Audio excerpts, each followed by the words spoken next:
Olá, audiência Band Esportes, hora da Maratona de Praga, estamos na República Tcheca, num dia de muito sol, céu azul e todos os indicativos de uma grande prova nessa tradicional maratona que a gente vai mostrar para você.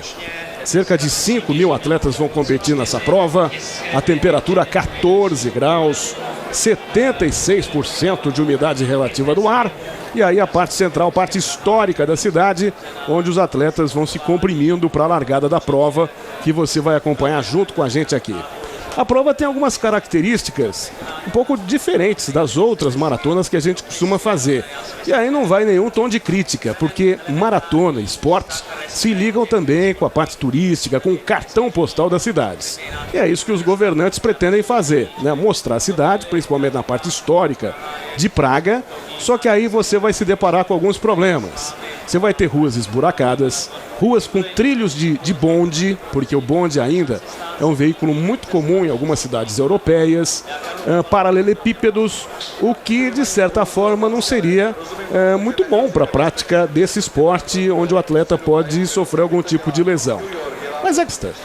Mas a gente deixa de lado um pouco essa crítica para revelar os lados bonitos da cidade e a importância dessa maratona de Praga, que vai para mais uma edição. Claro que de os ponteiros, evidentemente, mas o pessoal que corre mais atrás, que é a grande massa. E aí nós temos um momento da largada, avalanche humana. Você vê que não tem diferenciação entre homens e mulheres, hein?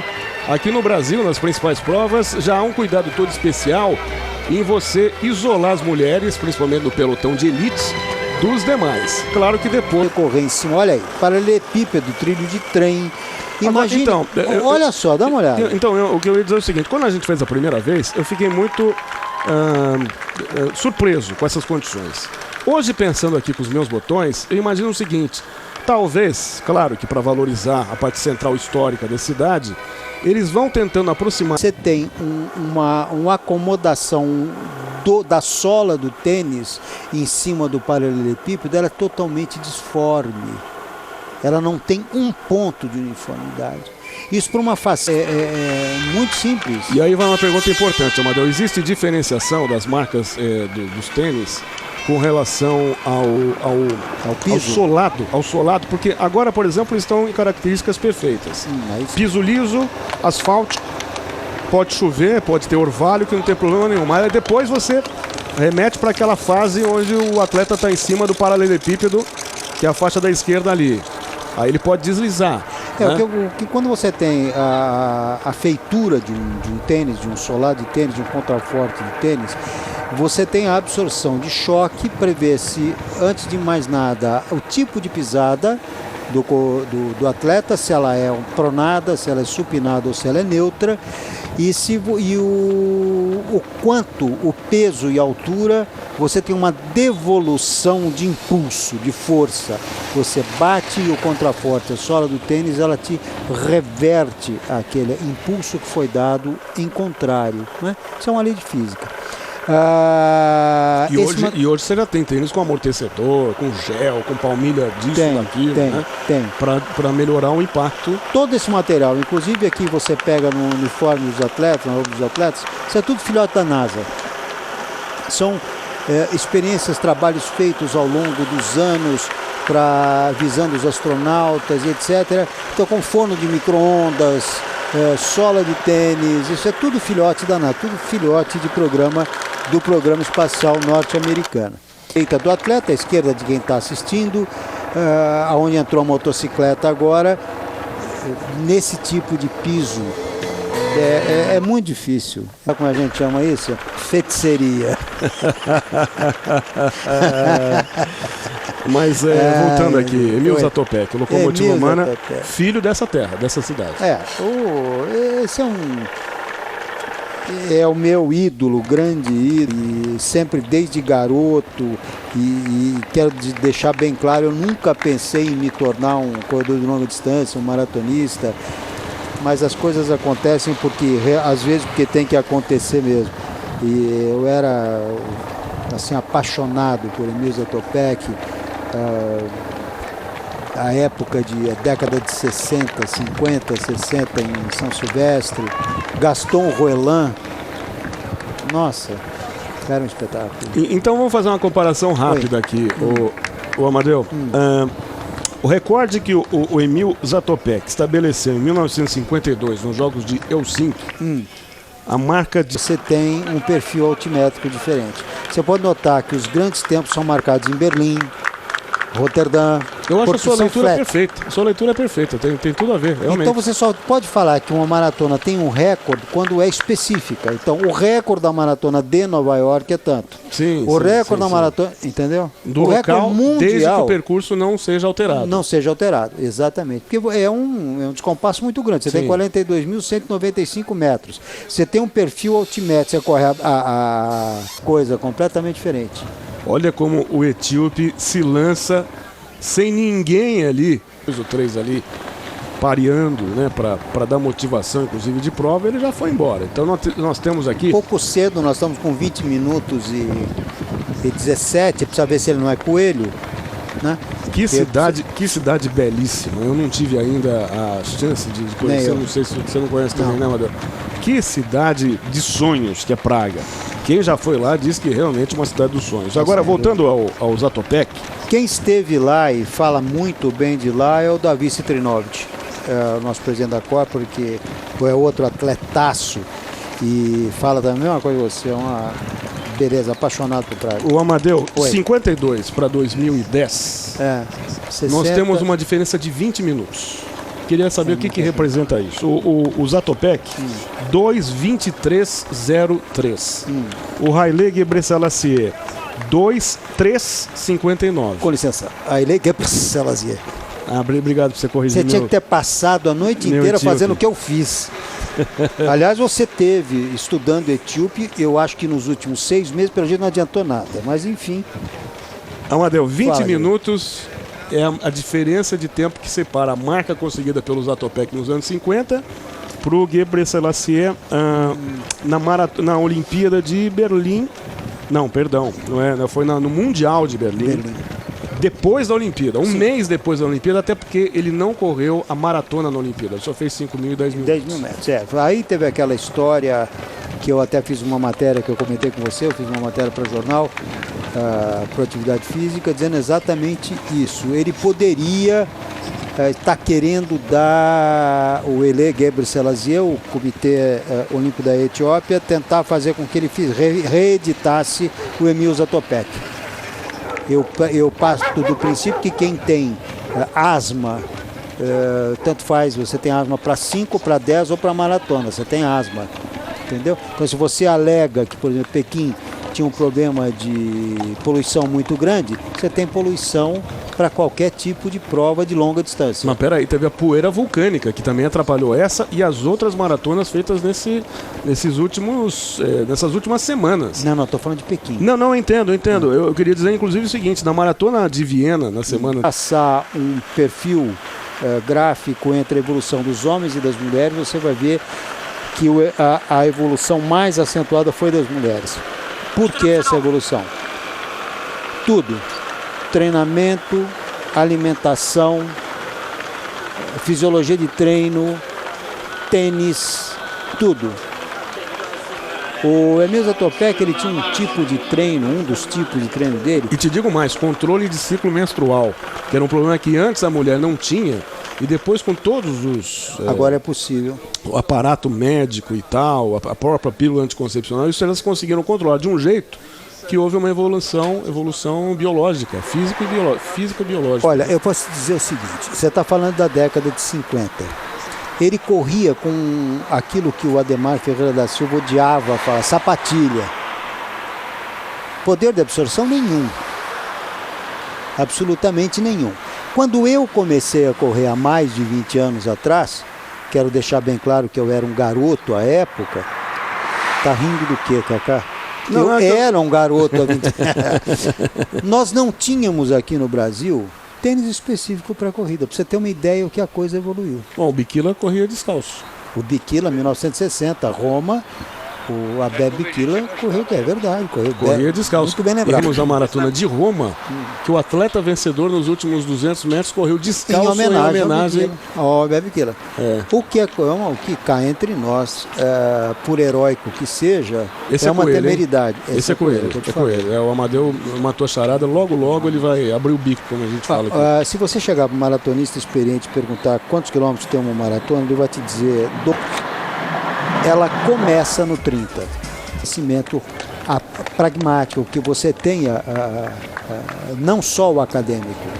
É muito difícil você transmitir, e aí eu me socorro do Ayrton Ferreira, o grande Ayrton. Você tinha uma literatura exígua a respeito. E ela vinha toda de um pragmatismo. Ela tornou-se a base do academicismo que hoje reina por aí.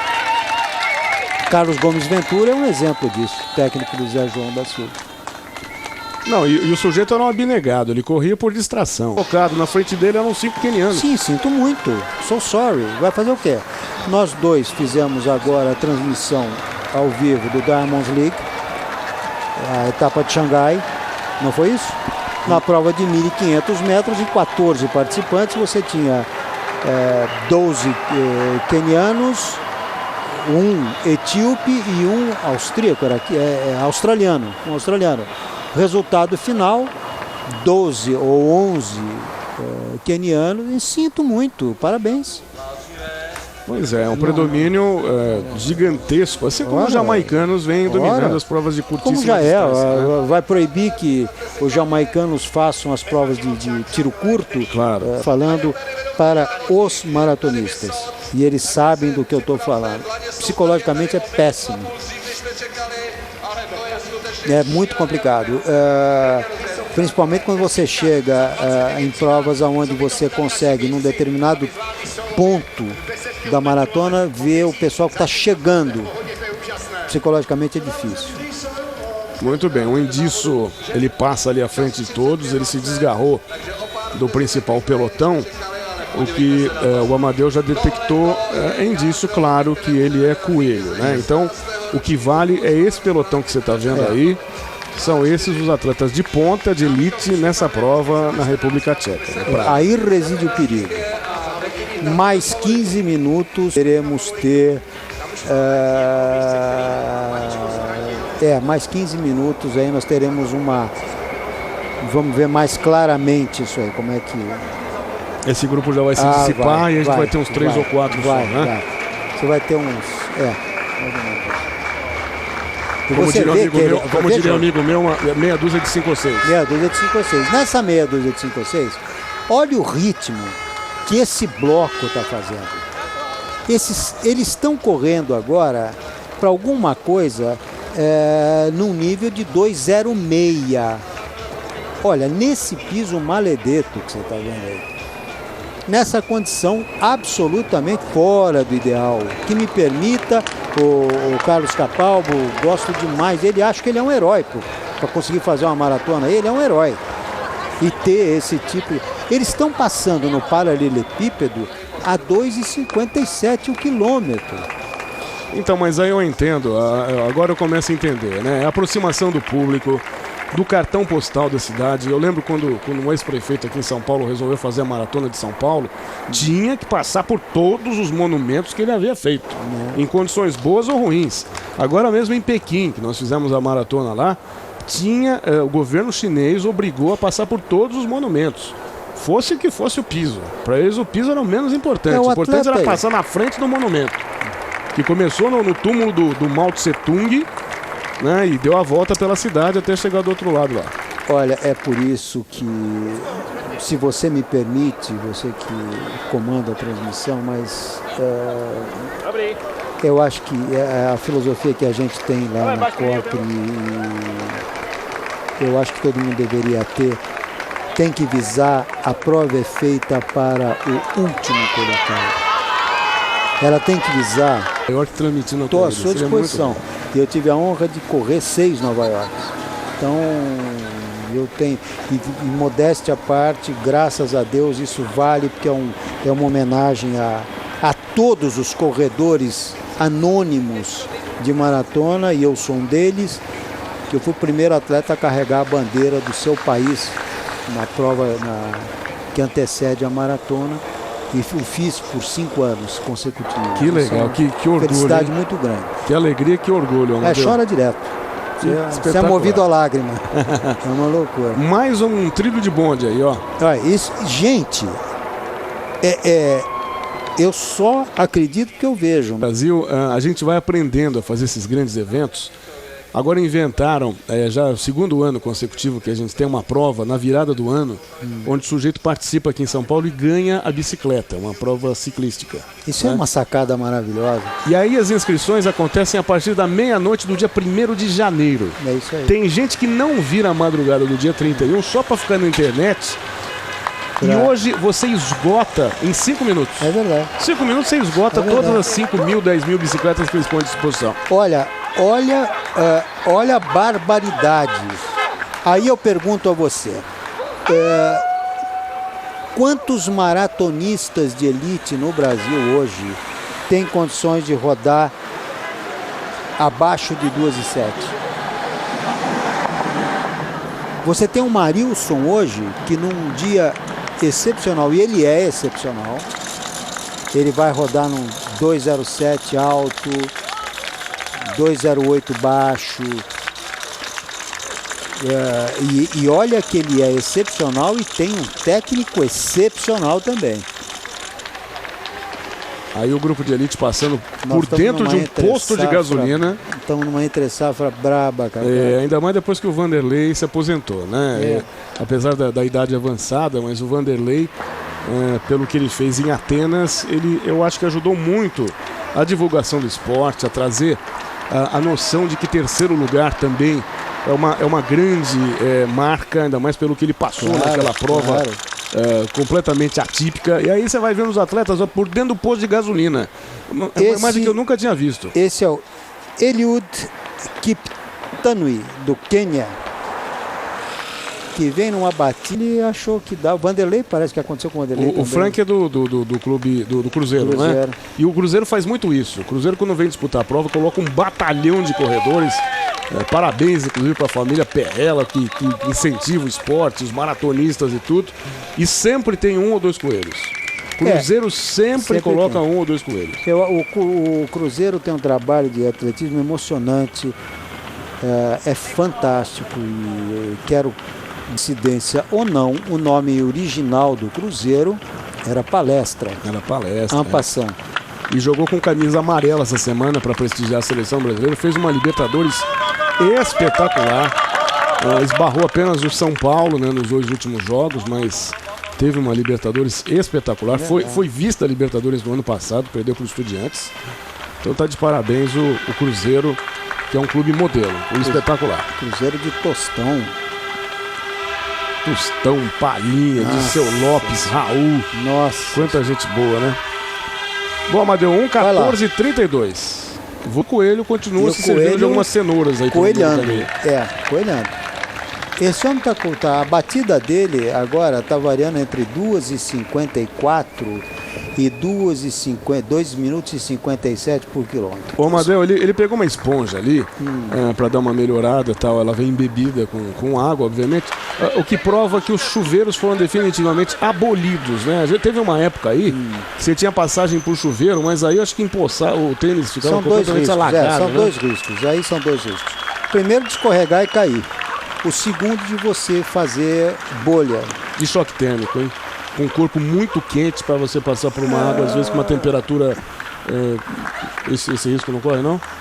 Pode até, mas não é alguma coisa significativa. Mas foram muito... E fazendo realmente essa divisão do grupo de elite e dando alguns segundos para disparar o tiro com o pessoal que vem atrás. Em maratonas grandes, não tem problema nenhum. Acho que até dá um colorido. É como as bandas também que a gente vê em Paris, aí é outra Nova coisa. York. Isso é uma criação do Clube de Corredores de Nova York de há muitos anos. Então você tem vários gêneros musicais.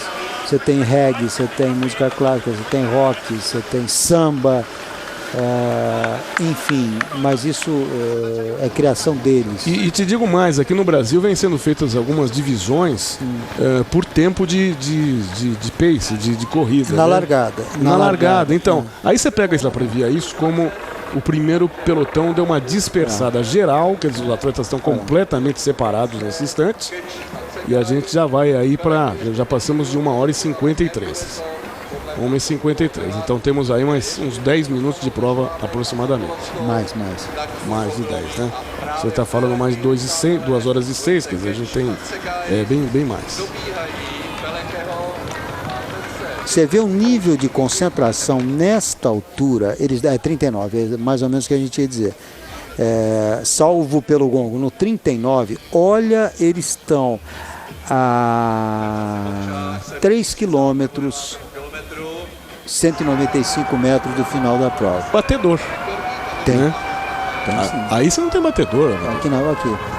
Não, você tem um carro de televisão. Carro de relógio. Você tem um carro de relógio, mas você não tem os batedores laterais. De motocicleta não tem, não. Como aqui no Brasil já virou com a constante. Você tem a equipe de televisão que não é batedor.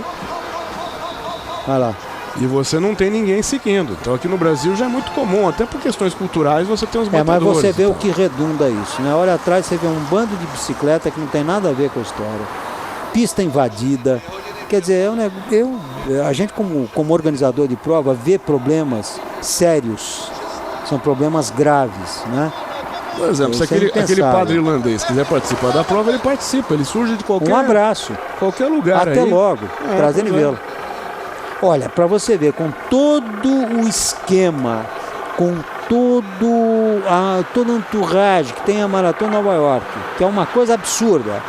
Na primeira avenida, Cacá, você imagine que na primeira avenida, de público dos dois lados, tem ali estimado em 1 milhão de pessoas ali.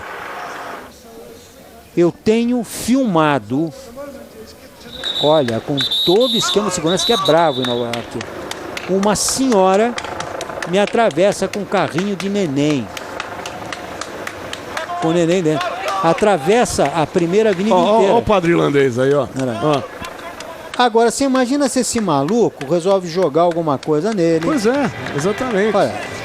Exatamente, que não há batedor, você vai vendo o líder da prova. Já passamos de 2h04.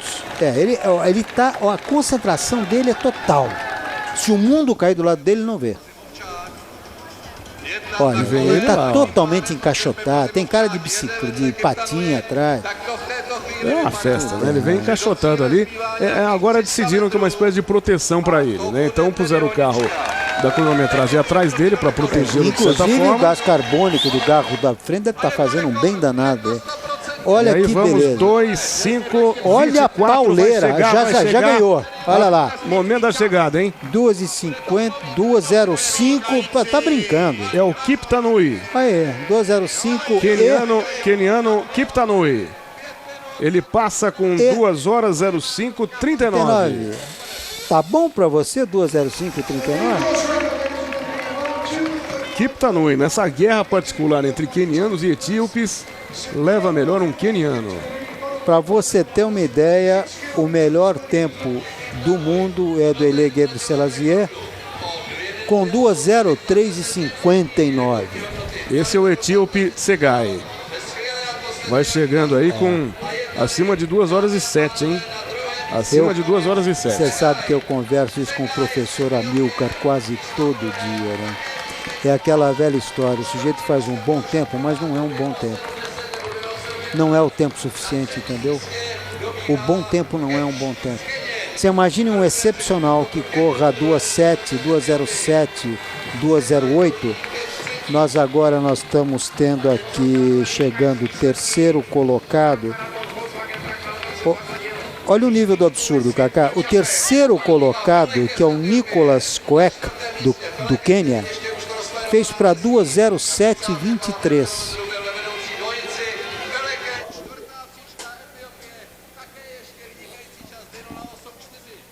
Ele correu para 2:07:23, o terceiro. O quarto colocado, que nós acabamos de ver, você imagina alguém correr para 2:08:04 e chegar em quarto lugar? Eu sento e choro. Você já pensou? Você fechar uma maratona para 2:08:04, ser o quarto colocado? É impressionante. É impressionante. Aí os atletas vão chegando.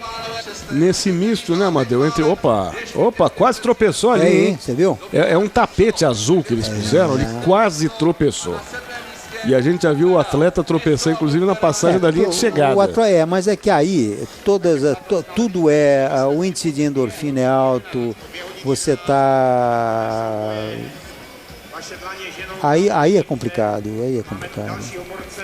Final de maratona é complicado. E aí o Debelé. Complicado no bom sentido, né, gente? A superação da pessoa, a superação do atleta. Agora, a imagem do Ronaldo da Costa em Berlim e fazendo aquelas estrelas. Isso. E fazendo aquelas estrelas. Olha lá. É impressionante. É impressionante. Lembrando a você que nesse domingo a gente vai mostrar o Show do Esporte. Fique ligado no Show do Esporte. E na semana que entra agora, na próxima sexta-feira, tem a terceira etapa da Diamond League em Oslo. Vamos para Oslo para mostrar ao vivo na próxima sexta-feira a terceira etapa da Diamond League. Olha só o povão. A ninguémzada tá chegando e você vai vendo aí os momentos decisivos da prova. Não diga isso. Mas quem dizia era o Darcy Ribeiro. O Darcy Ribeiro nunca correu nem 100 metros. Ele podia ser muito bom de caneta. Não é pejorativo, não. A ninguémzada é o povão que faz a grande festa, pô. São pessoas que não têm nome perante a gente aqui. Todos esses a gente conhece, pelo menos sabe o nome. A ninguémzada você não sabe o nome de ninguém. E são eles que fazem a grande festa, apesar de você não gostar de corredor fantasiado. Eu acho você muito conservador, Amadeu. Eu sou. Fazer o quê? Eu vou discutir com o chefe? Não vou, de jeito nenhum. Aí vocês sabem quando eu vou receber? Nunca. Então fica quieto. Bom, vamos esperar a mulher. Já temos aí o índice obtido pela primeira mulher da prova, Amadeu? Temos 2:25 e 29. Isso é bom ou ruim? É bom. Está aproximadamente a 10 minutos do melhor tempo, que é da Paula.